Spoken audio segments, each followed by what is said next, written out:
Well, welcome back to the Drive channel, and today I'm going to do a little bit of a different video. It's going to be a bit of a Schadenfreude kind of video where I talk about the things that are wrong with my sort of 5-car fleet here. And one of the things I've noticed when I have 5 cars is that things seem to go wrong in pairs. So if one car has something wrong, there's usually another car that has a similar thing wrong. So I'm going to go over today the things that are wrong with the cars that I own that have come in pairs, right? So I'm going to name the first car, and you guys can kind of guess what the second car is that also has that same problem. So without further ado, here we go. So the first problem is the check engine light. So the check engine light is on the Land Rover, and the second car that has the check engine light on is the Jag. So the Jag has a check engine light on it because of the catalytic converters that have been going on the car for a while. I've known about this. This has been a problem for over 5 years probably, right, at this stage. They're just working at less than efficiency. The only way to fix that is replacing the catalytic converters, and I just haven't done that yet. So in the case of the Land Rover, it's saying that the gas cap is loose or missing. Of course, the gas cap is not loose or missing. What it is there's a pump in the evaporation system which runs after you've driven the car, and that's not running these days. When I first bought the car, I replaced it, and because it had worn out or had rusted completely from the inside, it was totally non-operational. And when I was doing so, I broke the wiring harness. And I basically just stuffed the wires, or what was left of the wiring harness, in, and my guess is that it probably just pulled out. So I think that one's going to be an easy fix, but I don't plan to do the catalytic converters on the Jag anytime soon. So that's the first one, the check engine light, everyone's favorite. So the second one is oil leaks, and I'm not talking about a little oil leak. I'm talking about big oil leaks, and so and a couple drops don't count when you have cars as old as mine. So the 2 cars that have oil leaks are the Jag again. So score number 2 for the Jag, which has a pretty big leak coming from the timing chain cover. What they call the timing cover, it's behind which is the timing chain. Big work to replace that, and it's also a pretty significant leak. And the other car that has the big leak is the BMW behind me. That has a pretty big leak too. I can't figure out where that one's coming from. Might just be the oil pan gasket, but it's a pretty significant leak. Both cars have to have a diaper underneath them, so that's just par for the course for cars as old as they are. But both I'll eventually address at some point. We'll see. Okay, so for the third thing is broken sunroof. So 2 of my cars have a broken sunroof. Now the trick to this one is just knowing which of my cars have a sunroof, because only 2 of my cars even have a sunroof. And so those 2 cars would be the Land Rover and the BMW behind me. So now the Land Rover is up to 2, the BMW is up to 2, and the Jag is up to 2. So we have it's neck and neck at this stage, isn't it? But the BMW has a very complex sunroof, which was pretty much never used in its day. So it just basically sat closed its entire life. It was very complicated, and BMW was very proud of the fact that it had 2 panels, and you could open up just the back or just the front. It's a very clever bit of engineering, but it is something that works on a lot of cables, and those cables, they get old and brittle over time, and then the motor that controls it gets a little bit weak, and so all it does is make a noise. If I hit the button, it just makes a clicking sound and nothing happens. And with regard to the Land Rover, I believe it's because I have the wrong battery in there. I've been having nothing but CAN bus issues with that car. Obviously, it uses a CAN bus, being a recent model, fairly recent model. So that one, I think if I just put a properly sized battery in there, it might fix itself. But that's my theory as to the Land Rover. But both cars that have sunroofs have non-operating sunroofs.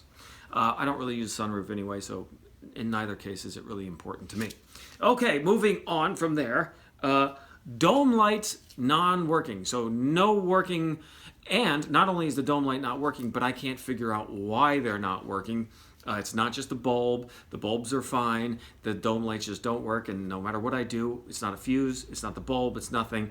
And the two cars that have that issue are the Ferrari behind me and what is the other car? The Ferrari behind me and the Land Rover again. I think the Land Rover has the non-working dome light because of what I just mentioned earlier. This car, the dome light doesn't work, and I have no idea why. I've tried to figure that out. It actually has a little button on the center console that turns the dome light on. That doesn't work. You could also flip the switch on the dome light. That doesn't work. The dome light itself has a filament in the bulb. The bulb actually works. There's really no excuse that I can figure out. There's no blown fuse or anything as to why the dome light doesn't work, so it just doesn't work, and that's that. So that's it. The Land Rover and the Ferrari, no dome light working, and I can't figure out why. Okay, and here's another one. Eats batteries. Which of my two cars eat batteries? Well, this is like the key to this one is it's probably going to be one of the more recent cars, not the old ones, because old cars, you could just leave them for weeks and weeks and they just don't eat the battery. Even if they have a clock, it doesn't use that much energy. But modern cars love to eat batteries. And so those two cars are the Aston Martin for the first time. It's mentioned. The Aston and the Jag. So both the Aston and the Jag they'll eat through a battery. They'll kill a battery in about a week. If I don't put the charger or the battery tender on it, it'll be dead in 1 week.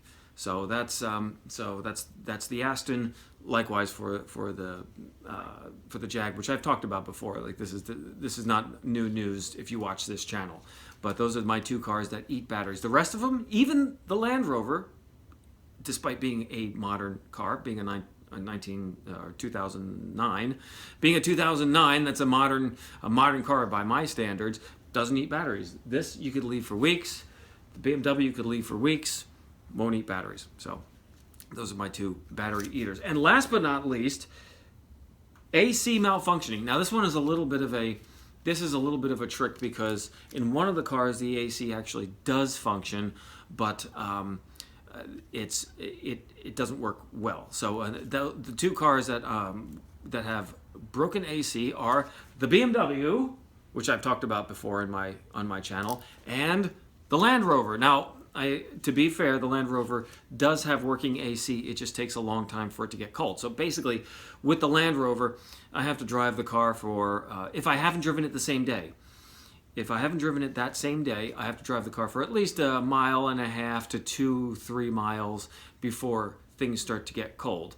But as I mentioned before, it has a CAN bus issues, so I can't put the driver's side window down because the CAN bus, I've tried everything to fix the windows. The switch is new, the driver's side door module is new, everything's new, and I can't get the window to work. Again, I think it's a CAN bus issue because of the wrong battery. So things get real hot during the summertime, even for 3 miles if you can't put the window down. So that's the annoying thing there. As far as the BMW goes, the BMW has had a broken AC compressor since I bought it, so I have to just replace that. And the reason why I'm taking so much time to fix it is because it's an R12 system, and R12, you just can't get R12 anymore. So I'm trying to figure out what exactly I'm going to do to fix that, whether I take it to I replace the compressor myself, take it to a professional, and then have them charge it. I don't know. But at any rate, it's frustrating because I was able to fix the air conditioning on the Jag, and this car, the Jag here, is absolutely frigid. In the hottest days, it produces nothing but cold air, and it's wonderful. So we had a pretty hot summer this year, and it was an absolute treat to drive that car. I could make it. I could store beer in this car. It's that cold. So those are the cars that have broken in pairs, and so now you get a sense for what it's like to have a bunch of cars and to have things go wrong with them. No matter what you do, no matter how on top of things you are, there's always going to be something broken. So that's just those are the breaks, and that's my first world problems of the week. So keep watching, and hopefully if you like this kind of content, you'll keep subscribing to this, and I'll have some more videos coming very soon. Oh, and I'll see you in the next video.